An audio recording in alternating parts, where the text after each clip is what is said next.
जय हिंद फ्रेंड, हिंदी और पैड में आप सभी का स्वागत है।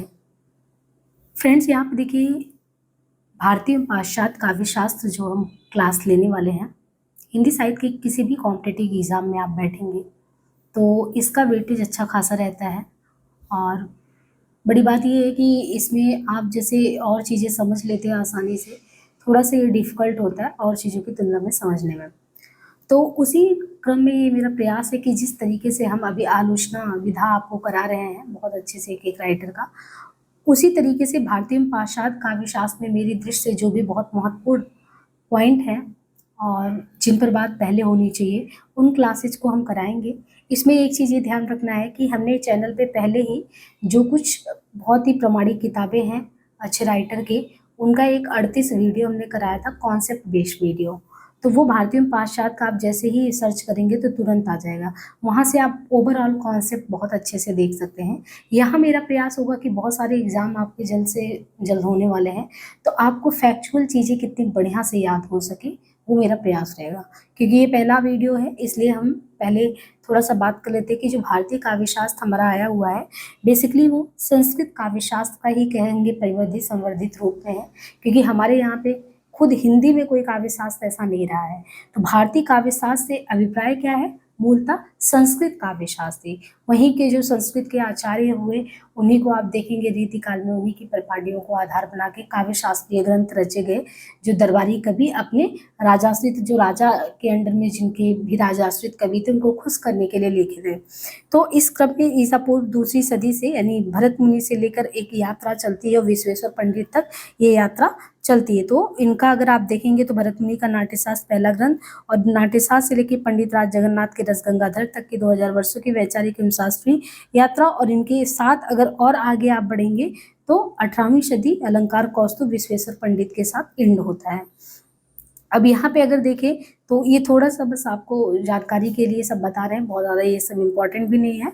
काव्य शास्त्र को जैसे आज हम उसका स्थापित नाम काव्य शास्त्र देखते हैं, सर्वमान्य नामकरण, लेकिन मध्यकाल में इसी को साहित्य विद्या राजशेखर ने नाम दिया था और महर्षि वाल्मीकि के द्वारा इसी का नाम जो है सबसे प्राचीन क्रियाकल्प दिया गया था। तो इस तरीके से, लेकिन सबसे प्रौढ़तम आचार्य के तौर पे अगर हम देखेंगे तो आद्य आचार्य भरत मुनि है और अंतिम प्रौढ़ आचार्य विश्वेश्वर पंडित हैं। और विश्वेश्वर जो पंडित हैं, इन्हीं की रचना है अलंकार कौस्तुभ। तो अभी हम रचना कराने वाले हैं, तो इनका है अलंकार कौस्तुभ।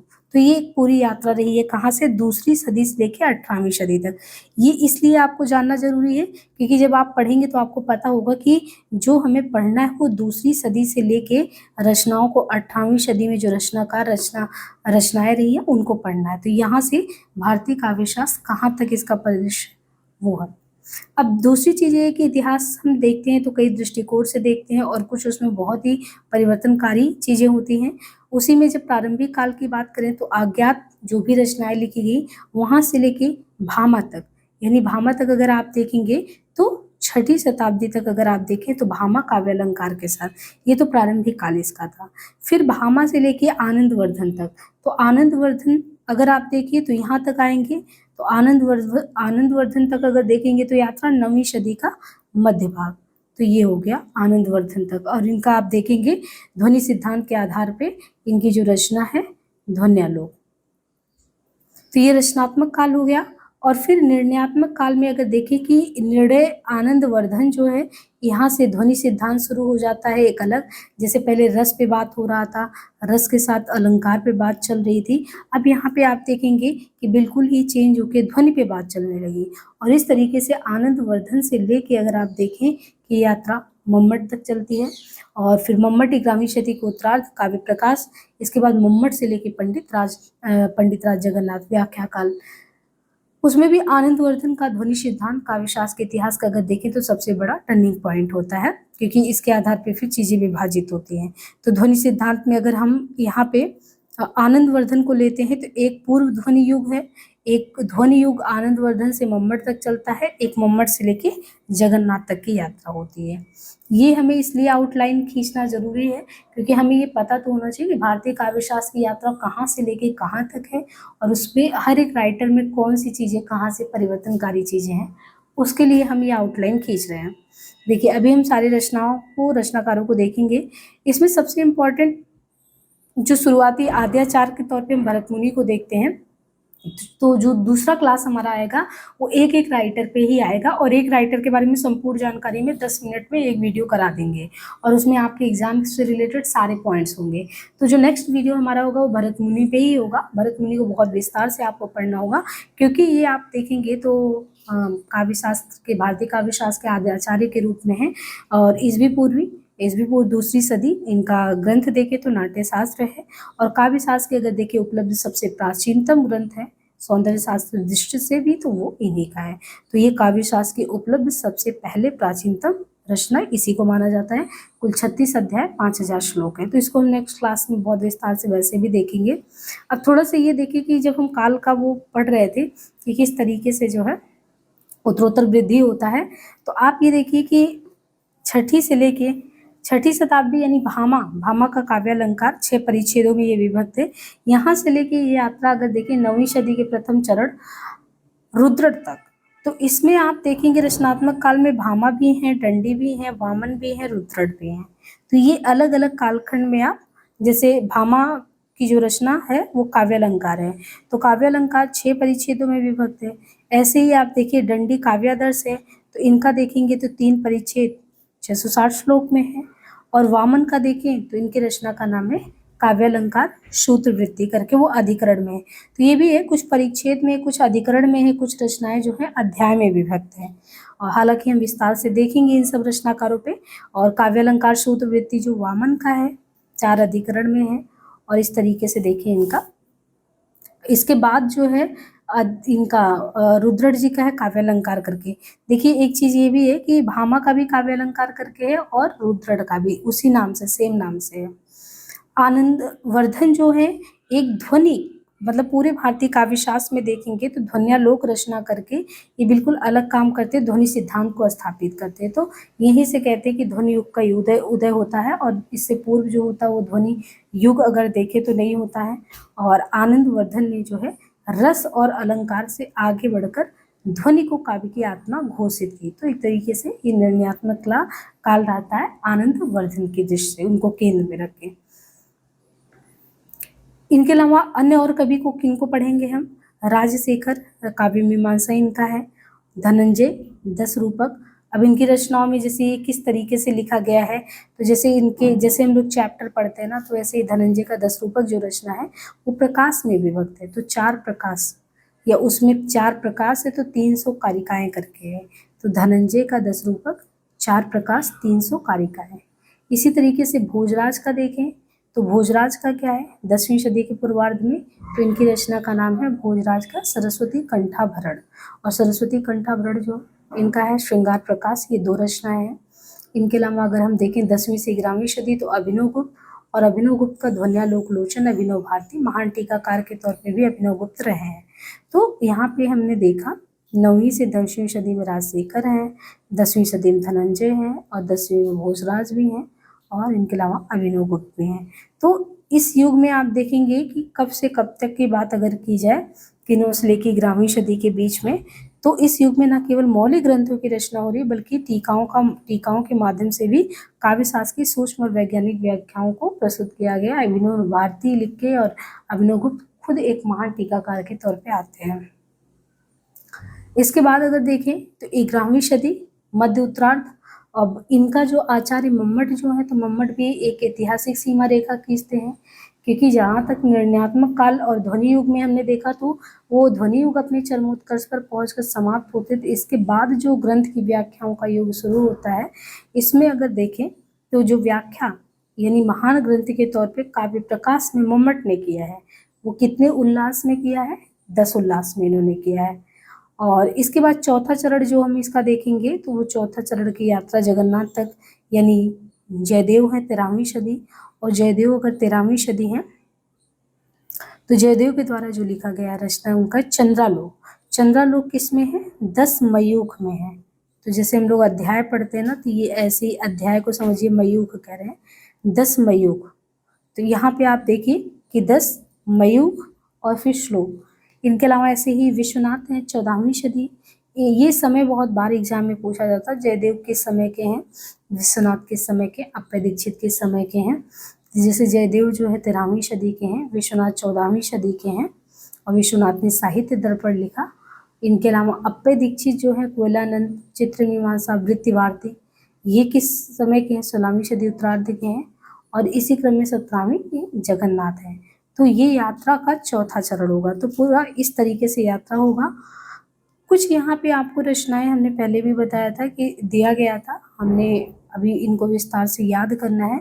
लेकिन जो प्राचीन आचार्य थे वो क्या करते थे कि जैसे हम लोग कोई भी चीज़ अध्यायवार विभाजित करते हैं तो वो अपने ग्रंथों के अध्यायों को केवल अध्याय नहीं कहते थे, उसको परिच्छेद भी कहते थे, उद्योत भी कहते थे, प्रकाश भी कहते थे, उल्लास भी कहते, मयूख भी कहते थे।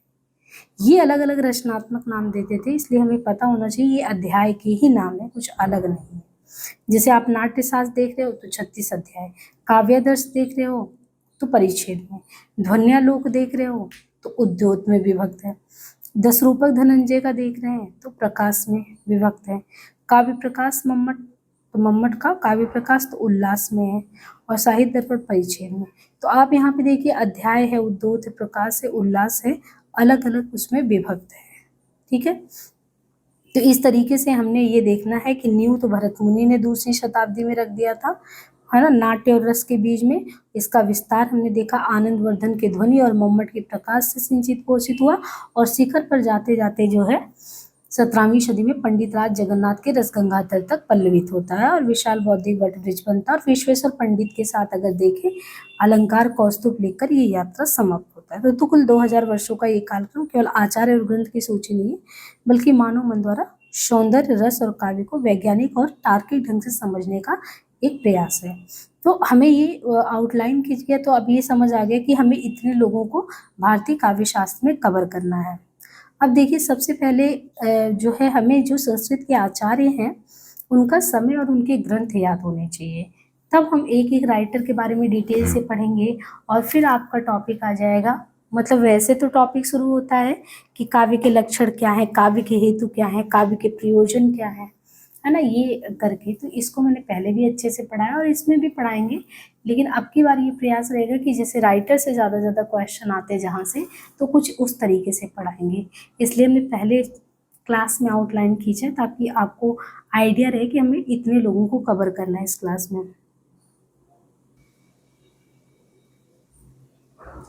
देखिए संस्कृत के आचार्यों को याद करना, उनके ग्रंथ को याद करना बहुत चैलेंजिंग काम है, लेकिन इससे एग्जाम में आप जब भी अपियर होंगे तो क्रोनोलॉजिकल ऑर्डर में क्वेश्चन आता है। जैसे ये क्वेश्चन किस तरीके से यहाँ पे पूछा जा सकता है, वैसे आपने एग्जाम दिया होगा तो आपको आइडिया होगा ही। क्रम आरोही या अवरोही क्रम में दे दिया गया। मान लीजिए ये कह दिया कि आपको क्या करना है, क्रम से लगाना है। तो क्रम से जैसे लगाना है कि आपको जैसे दे दिया भामा, है ना, भामा दे दिए, वामन दे दिए, उद्भट दे दिए, रुद्रट दे दिए। अब इनको आपको दे दिया गया, इनके समय के साथ जो है इनको क्या करना है, आरोही या अवरोही, घटते या बढ़ते क्रम में लगाना है, या इनको आपको लगाना है क्या है, इनका जो समय रहा है उसके अनुसार। अगर आपको ये क्लियर होगा कि भामा 6वीं सदी में है, वामन अगर देखें तो 8वीं से 9वीं के बीच में है, उद्भट को देखें तो एग्जैक्ट 9वीं है, रुद्रट को देखें तो 9वीं सदी के वो भी आरंभ है, तब तो आप क्रम से लगा लेंगे, नहीं तो आप नहीं लगा पाएंगे। दूसरी चीज़, एक चीज़ इसमें और भी ध्यान देना है कि बहुत सारे राइटर ऐसे हैं कि एग्जैक्ट वो 9वीं सदी में नहीं हुए हैं, उसमें पूर्वार्ध भी आ रहा है, उसमें मध्य भी आ रहा है और उत्तरार्ध भी आ रहा है। तो मैंने एक चीज़ देखा है कि कई एग्जाम में इतनी बारीक से क्वेश्चन भी पूछ रहे हैं कि पूर्वार्ध है, उत्तरार्ध है, मध्य है, तो हमें जिनमें भी दिया है उसका ये समय भी ध्यान रखना है। देखिए कैसे याद कर सकते, बहुत ज़्यादा ट्रिक से तो काम बनेगा नहीं, आपको बार बार प्रैक्टिस करनी पड़ेगी, उसी से याद होगा। सबसे पहले एक बार हम पढ़ लेते हैं, फिर दिमाग लगाते हैं कि कैसे कुछ याद कर सकते हैं। देखिए पहले तो आप एक रो में चलिए, तो जैसे 1 से लेके 12 तक प्रयास यही रहा है कि 1 से 12 तक हम कैसे याद कर सकते हैं। तो सबसे पहले दिया है, हमें क्रम से देखना है कि भरत, भामा, दंडी, वामन, उद्भट, रुद्रट। ठीक है, एक सुर ताल में अगर आप यहाँ तक करेंगे तो शायद आप अच्छे से याद कर पाएँ। कैसे, एक क्रम से अगर 2-3 बार आप बोल के ट्राई करेंगे कि कैसे, जैसे आप बोलेंगे भरत भामा, भरत भामा, दंडी, वामन, उद्भट, रुद्रट। इसको कई बार लिखिए और कई बार बोलिए, एक सुर में बोलिए, तेजी से बोलिए। भरत भामा दंडी वामन उद्भट रुद्रट, भरत भामा दंडी वामन उद्भट रुद्रट। अगर आप कई बार बोलेंगे और आपके दिमाग में ये है कि पहले जो क्रम से लगाना है, मान लीजिए आपको इनका समय नहीं याद है, मैं उस स्थिति में बता रही हूँ कि समय नहीं याद है, अगर आपको एग्जैक्ट क्रम याद होगा तो भी आप क्रोनोलॉजी वाला क्वेश्चन सॉल्व कर लेंगे। तो उसी प्रयास में ये देखिए कि आप 6 लोगों को याद करिए जिस ट्रिक से आप कर पाए। तो आपको बिना देखे बार बार ये प्रयास करना है। भरत भामा आप 2-4 बार बोलेंगे, बोल के फिर कॉपी बंद करके या खोल के इस तरीके से बार बार लिखिए, भरत भामा दंडी वामन उद्भट रुद्रट। अगर आप कई बार बोलेंगे ना तो एक रिदम बन जाएगा, भरत भामा दंडी वामन उद्भट रुद्रट। अब जब अगर इनका आपको क्लियर हो गया तो आप ये सोचिए कि इनका समय ध्यान रखिए कि भरत भामा दंडी वामन उद्भट रुद्रट की बात करें तो दूसरी सदी भरत का तो बहुत पहले से आप पढ़ते आ रहे होंगे। 2 के बाद 6, 6 के बाद क्या है 7, 7 के बाद क्या आता है 8, है ना, 8 के बाद क्या आता है 9 और फिर 9। तो पहले तो ऐसे याद करिए कि भरत भामा दंडी वामन उद्भट रुद्रट। तो भरत भामा दंडी वामन उद्भट रुद्रट जब आप कर रहे हैं तो 2 और 6 ये तो अलग हुआ कि 2 और 6, लेकिन यहाँ आप देखिए डंडी से लेके 7, 8, 9, 9। बस इसमें अंतर ये करना है कि आपको 7, 8, 9, 9 में जैसे 8वीं से 9वीं यानी वामन जो है इनका ऐसे कभी कभी दे सकता है 8वीं से 9वीं, वैसे कोई ज़रूरी नहीं है, लेकिन फिर भी आप ये ध्यान रखिए कि ये वामन 8 से 9 के बीच में। बाकी उद्भट और रुद्रट बस ये उद्भट जो है पूर्वार्ध में आएंगे, तो पूर्वार्ध में इसलिए आगे रखे गए हैं और 9वीं सदी के ही, क्योंकि अगर आप देखें तो 9वीं सदी का जो पूर्वार्ध है तो पूर्वार्ध जो है उसमें उद्भट आ रहे हैं और आरंभ करके है तो आरंभ में रुद्रट आ रहे हैं। 3 चीजें हैं, 9वीं सदी में ही इन्होंने विभाजित किया, पूर्वार्ध में, आरंभ में, प्रथम में। लेकिन अगर देखिए पूर्वार्ध में है तो पूर्वार्ध में उद्भट आ रहे हैं और आरंभ में रुद्रट आ रहे हैं और शंकु किसके बाद आते हैं जहाँ से प्रथम चरण शुरू होता है, तो उसको हम अलग कर देते हैं। ठीक है, तो पहले बार में आपने सिर्फ और सिर्फ इतने लोगों को कवर किया, किसको, भरत भामा दंडी वामन उद्भट रुद्रट। कितना, दूसरी सदी, छठी सदी, 7वीं होगी, 8वीं से 9वीं। अब यहाँ पे देखिए उद्भट का पूर्वार्ध है, 9वीं का ही पूर्वार्ध है, रुद्रट का 9वीं सदी का ही आरंभ है। और अब आप इतने लोगों को याद कर लिए क्रम से, 6 लोगों को, आपको एक बार में सिर्फ 6 लोग को याद करना है, इससे ज़्यादा नहीं तो फिर कन्फ्यूजन होगा। अब भरत भामा दंडी वामन उद्भट रुद्रट क्लियर हो गया। अब देखिए मान लीजिए आपने 7 से शुरू किया और यहाँ तक 12 तक, शंकुक, श्री शंकुक, वर्धन, शेखर, भट्ट, लोलट, नायक। तो आप कैसे याद करेंगे इसको, देखिए जो आप कोनिकल शेप में होता है शंकु, तो जो शंकु का आकार ये क्या कह रहे हैं, एक तरीके से जो शंकुक है, तो थोड़ा सा कोनिकल शेप में अगर ये इस तरीके से करें शंकुक, तो जो शंकुक है कह रहे हैं श्री जो शंकुक है, तो श्री शंकुक यानी शंकु जो है उसमें बहुत आनंद आ रहा है। मान लीजिए राइटर है लेकिन याद करने के लिए बनाना पड़ रहा है।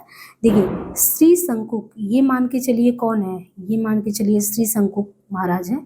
और श्री शंकु को आप ये देखिए कि इस तरीके से अगर लुढ़ा रहे हैं ऐसे करके तो बहुत आनंद आ रहा है। आनंद वर्धन यानी आनंद में बढ़ोतरी, वर्धन मीन्स बढ़ोतरी, तो आनंद में बढ़ोतरी हो रही है। और ये किस तरीके से कर रहे हैं और कौन कर रहा है, तो श्री शंकु यानी शंकु को जो है आप इस तरीके से जमीन पे ऐसे कर रहे हैं तो आनंद आ रहा है, लेकिन ये काम कौन कर रहा है, ये काम करने वाले हैं मुकुल। मुकुल जो है शंकु को लेके आनंद के साथ क्या है धरातल पे इस तरीके से जो है स्पाइरल वे में जो है खींच रहे हैं। और क्योंकि ये जो मुकुल है, ये मुकुल इस चीज को कैसे कर रहे हैं, लेटा के कर रहे हैं, लेटा के, तो लुल्लट, लेटा के कर रहे हैं तो लुल्लट हो गए। अब क्योंकि वो जो है एक तरीके से अगर देखें तो वो नायक है, मुकुल जो है नायक है, उनको कोई कुछ नहीं बोल सकता, तो वो नायक है इसलिए वो लेटा के इस तरीके से कर रहे हैं। तो एक तरीके से देखें भट्ट नायक हो गया। और भट्ट नायक के अलावा अगर देखें तो भट्ट नायक, भट्ट और धनंजय। अब थोड़ा सा एक बार यहाँ पे हम देखते हैं, यहाँ तक ही हमें याद करना था ना। हमने भी ट्रिक क्या बनाया कि एक शंकु है, हमने क्या बनाया था, मान के चलिए कोई शंकु है और शंकु को जो है धरातल पे यानी पृथ्वी पे ऐसे क्या करें लेटा के कौन, मुकुल ऐसे लेटा के उसको खींच रहे हैं, लौटा रहे हैं। तो लौटा के उसको खींच रहे हैं तो बड़ा आनंद आ रहा है उनको, जो है बहुत ज़्यादा आनंद आ रहा है। और फिर इसके बाद क्योंकि लोल्लट भी हो गए, क्योंकि वो नायक है इसलिए कोई उन्हें नहीं बोल सकता है। तो आप ये देखिए कि श्री शंकुक, आनंदवर्धन, राजशेखर, मुकुल भट्ट, लोलट और नायक, इतने लोगों को, यानी 1 2 3 4 5 6। तो शुरुआत में आपने देखा रुद्रट तक, रुद्रट के बाद आप देख रहे हैं श्री शंकुक, आनंदवर्धन, शेखर, भट्ट, लोलट, नायक, इतने लोगों को आप दूसरे उसमें याद किए। तो देखिए अभी आपने कैसे याद किया था, भरत, भामर, दंडी, वामन, उद्भट, रुद्रट, इनको एक रिदम में याद कर लिया था। और इसके बाद आप जिनको याद किए हैं, आनंद, किस चीज में आनंद आ रहा था, जो शंकु था, शंकु को जमीन पे लौटाने में, यानी लुल्लट जो है कौन लिटा रहा था, मुकुल भट्ट लिटा रहे थे। क्यों, क्योंकि वो राज कर रहे हैं और कोई अगर राज करेगा तो नायक भी होगा, तो यानी राजशेखर भी नायक भी, और इस तरीके से वो इस चीज को खींच रहे हैं, लौटा रहे हैं। अब इस तरीके से आपने देखा 6, अगर खुद से, मतलब मैं तो ये बता रही हूँ, आप खुद से प्रयास करेंगे कॉपी में तो ये चीज़ आपके दिमाग में जाएगा। तो इस तरीके से आप 6 लोगों को और भी याद कर सकते हैं कि शंकु को कौन आनंद प्राप्त कर रहा है लेटा के, मतलब शंकु को लेटा के कौन आनंद प्राप्त कर रहा है, मुकुल। मुकुल क्यों आनंद प्राप्त कर रहा है, क्योंकि भाई वो राज कर रहा है, और राज कर रहा है वो शेखर है, और वो नायक भी है। तो यहाँ से क्योंकि हमने यहाँ तक रुद्रट तक कर लिया था, अब ये देखिए श्री शंकुक जो है 9वीं सदी में है, लेकिन 9वीं सदी में शंकु जो है प्रथम चरण में है, और आनंदवर्धन 9वीं सदी के ही मध्य भाग में है। तो पहले चरण में शंकु है, आनंद, शंकु को वो करने में आनंद आ रहा, वो मध्य में है।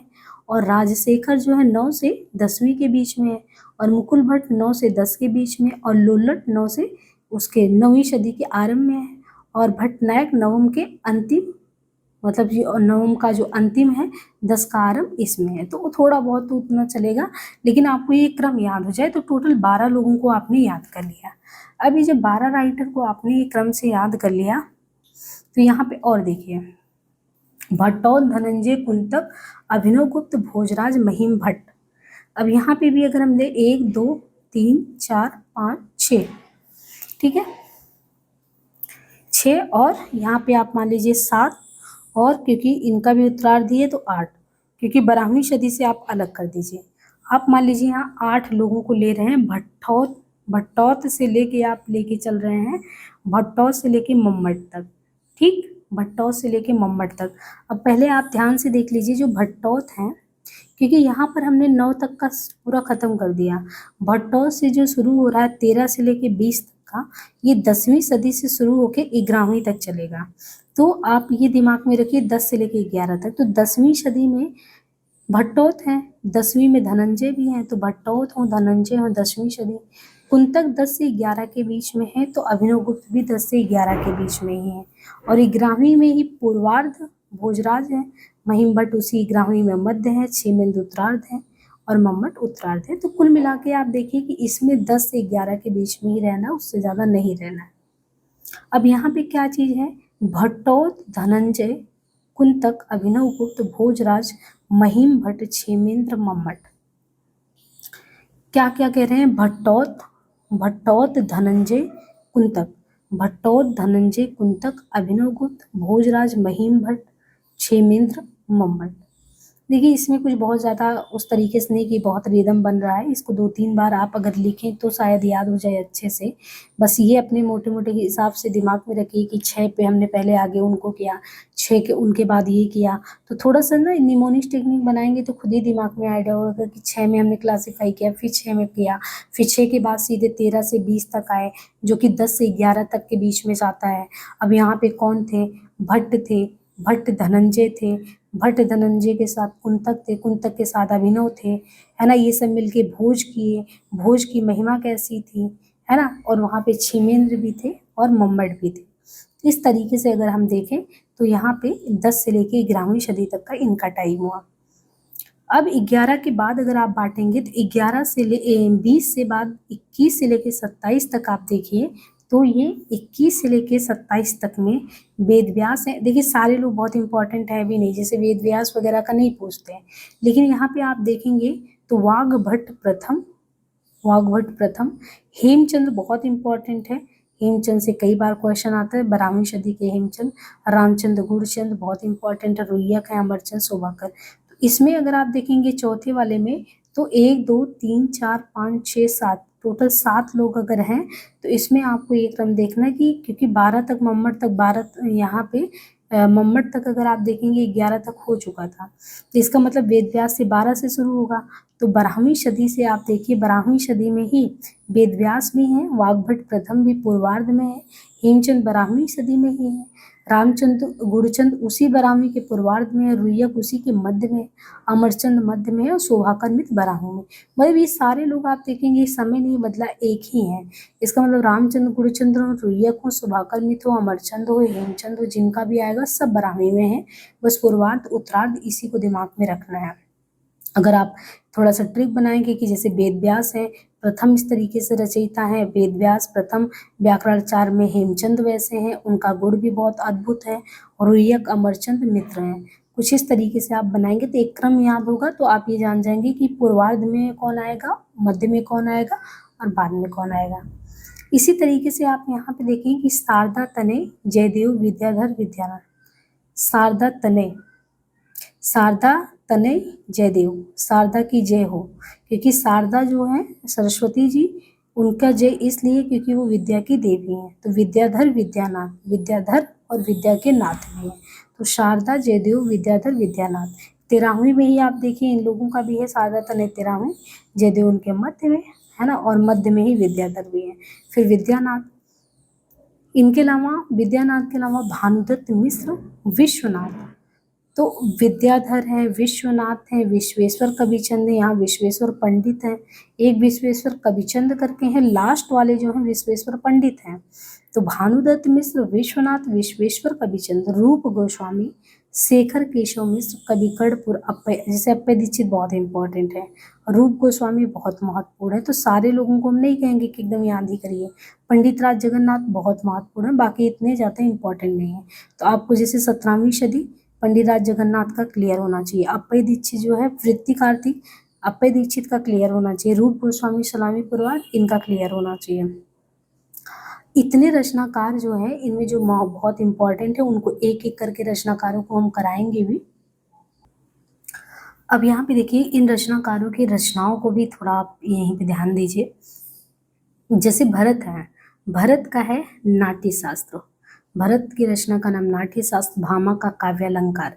जिसे भामा का काव्यालंकार है, ऐसे देखिए रुद्रट का है, तो इसलिए भामा और रुद्रट में आपको कंफ्यूज नहीं होना है, काव्यालंकार करके भामा का भी है रुद्रट का भी है। तो हमने भरत भामा दंडी वामन उद्भट रुद्रट तो बहुत फास्ट याद किया। काव्यालंकार एक ही नाम से दो लोगों का है, क्योंकि ये सभी लोग अलंकार पे काम किए हुए हैं। भरत मुनि तो नाट्य शास्त्र रस सिद्धांत पे है, लेकिन भामा काव्यालंकार, रुद्रट काव्यालंकार। अब देखिए और किसमें काव्यालंकार करके आ रहा है, दंडी को छोड़े तो दंडी को हम कैसे याद कर सकते हैं कि दंड आपको मिलता है कब, जब आप आदर्श तरीके से नहीं रहते हैं। तो काव्यादर्श इसलिए लिखना पड़ा दंडी को कि आपको दंड मिलेगा अगर आप काव्य में आदर्श नहीं दिखाएंगे। और भामा जी ने जो है एक विवरण दिया, तो भामा विवरण, यानी भामा ने एक तरीके से अपना विवरण दिया दंडी को कि भाई जो भी काव्य लिखा जाएगा उसको आदर्श के तरीके से लिखना पड़ेगा। तो इसलिए काव्यादर्श भामा विवरण ये दोनों दंडी का है ना। और वामन, वामन क्या लिखते हैं, वामन का आप देखेंगे कि काव्यालंकार में सूत्र लग गया। अब इसको किस निमोनिक से याद कर सकते हैं कि कंफ्यूजन ना हो, दो चीजें हैं, एक लोगों ने कहा कि सूत्र है, दूसरे ने कहा सार है। जैसे आप इमेजिन करो कि ये सब अलंकारवादी जो है, मान लीजिए जो भामा है, भामा ने कहा काव्य अलंकार, काव्य में जो अलंकार है वो सर्वप्रमुख है। अब काव्य अलंकार भामा ने लिखा और रुद्रट ने, तो दोनों लोगों का तो आपने याद कर लिया। बचे दंडी वामन उद्भट, ये तीनों लोगों का देखिए, दंडी को किसने, भामा ने कहा कि मैं, भामा ने कहा मैं विवरण लिख के देता हूँ, तुम अपने काव्य में आदर्श देखना, आदर्श के तत्व नहीं हो तो उनको दंड देना। अब इन्होंने कहा कि कैसे आप विवरण देंगे, तो विवरण के लिए इन्होंने कहा कुछ सूत्र देंगे, है ना, काव्य के अलंकारों का कुछ सूत्र देंगे। तो काव्य अलंकारों का सूत्र दिया किसने, भामा ने नहीं दिया, सूत्र जो है वामन ने दिया। और सार किसने दिया? उद्भट ने दिया। उद्भट ने काव्य के अलंकारों का सार दिया है, लेकिन वामन ने सूत्र दिया है। और विवरण जानकारी किसने दिया? दंडी। तो देखिए, विवरण हो गया, सूत्र हो गया, सार हो गया, ये इसके की पॉइंट्स हैं जिसके सहारे आप इन रचनाओं को अगर एग्जाम में आएगा तो सही कर सकते हैं, रटना नहीं पड़ेगा आपको। दूसरी बात ये है कि श्री शंकुक, आनंदवर्धन, राजशेखर, मुकुल भट्ट, भट्टलोलट, नायक, हमें इनकी रचनाओं को कैसे याद करना है? जो शंकुक है, तो शंकुक कह रहे हैं कि मेरा भुवन यानी मेरा जो भवन है वो किस तरीके से, किस शेप का है? शंकु शेप का है। तो देखिए, शंकु शेप का किसका भुवन है? किसका भुवन यानी किसका घर है? तो किसका है? शंकुक का। शंकुक का जो घर का शेप है, भुवन का शेप है, ये इस तरीके से है। और उन्होंने इस पर टीका भी लिखी है, नाट्यशास्त्र की टीका भी। आनंदवर्धन का ध्वन्यालोक बहुत ज़्यादा प्रसिद्ध है, इसमें कुछ याद नहीं करना है। राजशेखर, जैसे हमने देखा कि विवरण किसने दिया? दंडी ने।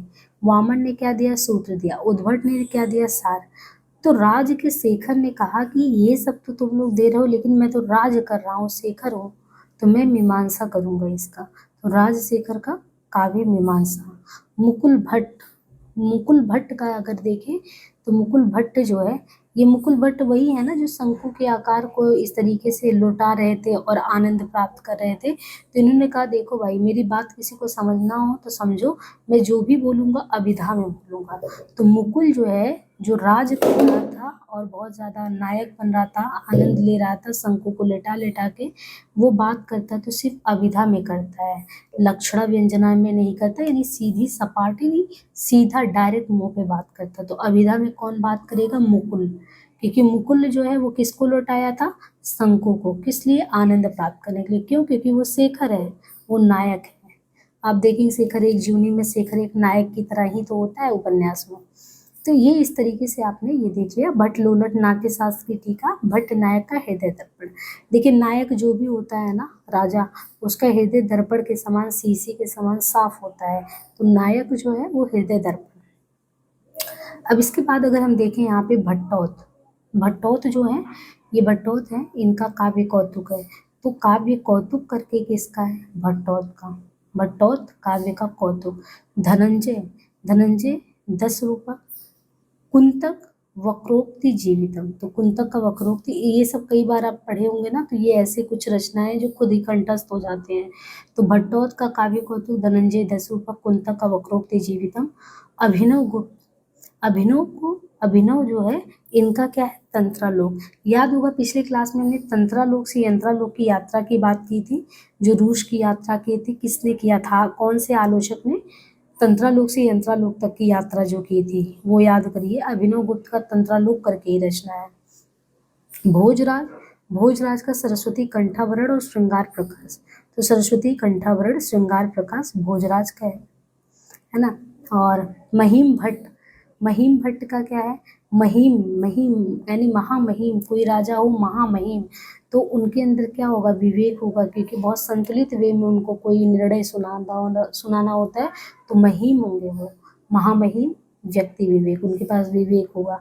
क्षेमेंद्र, क्षेमेंद्र का कभी कंठाभरण। मम्मट, मम्मट का काव्य प्रकाश, तो ये बहुत प्रसिद्ध है। अब जैसे वेद व्यास है, हमने कहा वेद व्यास का कम पूछा जाता है, लेकिन अग्नि पुराण पूछा गया है रचना, तो ये वेद व्यास का ही है। वाग्भट प्रथम के उनके नाम से ही है। हेमचंद का काव्यानुशासन, काव्यानुशासन वेरी इंपॉर्टेंट। नाट्य दर्पण, देखिए एक नाट्य दर्पण हम लोग पढ़ चुके, बिल्कुल यहाँ पे नाट्य दर्पण, नाट्य शास्त्र, देखिए यहाँ पे शास्त्र पढ़े हैं, नाट्य शास्त्र, ठीक है। और हृदय का दर्पण किसका था? नायक का, यानी भट्ट नायक जो राजा है, जो नायक है, उसका हृदय कैसा है? दर्पण जैसा है। लेकिन नाटक में दर्पण की बात करें तो रामचंद्र गुणचंद्र जो है, इनका जो दर्पण है वो नाट्य दर्पण है। रुय्यक है, रुय्यक कहते हैं अलंकार ही सब कुछ है, अलंकार ही सर्वस्व है। और देखिए ये साहित्य की मीमांसा करते हैं, और मीमांसा किसने किया था? याद है, मीमांसा नाम से काव्य की मीमांसा किया था शेखर ने।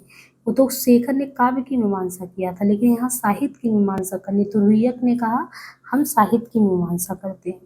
जब कई बार आप रचनाओं को ना बहुत ध्यान से देखेंगे तो बहुत सारे की पॉइंट्स वैसे निकल आएंगे कि आप जोड़ जोड़ के उसको याद कर सकें। अमरचंद, इनका है काव्य कल्पलता। शोभाकर मित्र, सुभाकर मित्र का क्या है, अलंकार रत्नाकर करके।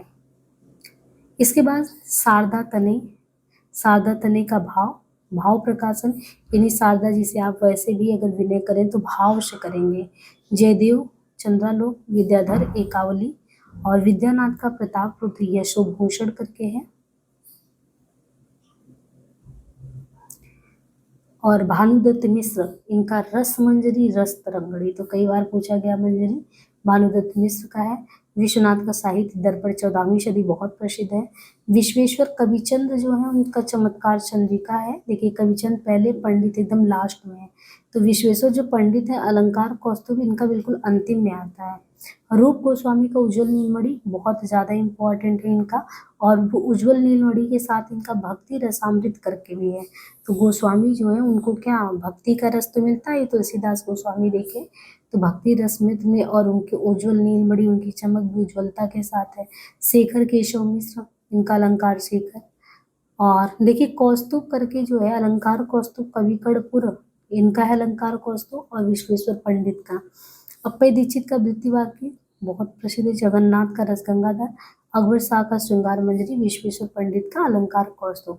तो यहाँ पे देखिए आपको ये रचनाएं मिल गई। बाकी ऐप में क्लासेस मिलेंगे नोट्स के साथ।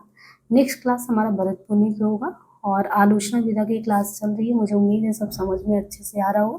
भाई कुछ भी अगर मतलब कुछ त्रुटि लगे तो कमेंट में ज़रूर बताइएगा, आगे उस चीज़ में सुधार किया जाएगा। आज के लिए इतना ही, धन्यवाद।